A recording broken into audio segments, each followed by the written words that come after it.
貪污斷到正，辭職搏甩身。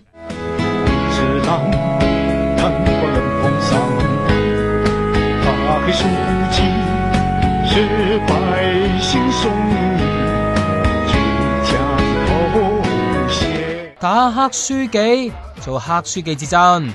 62歲重慶市委書記薄熙來一直都係中共政治明星嚟嘅，但佢左右手王立軍之前闖入美國駐成都總領事館，大爆薄熙來嘅貪污罪證，一夜打沉呢位書記。有傳中央已經成立專案小組調查佢啦。中國人權民運信息中心日報道，前日薄熙來出席中央政治局會議嘅時候已經請辭。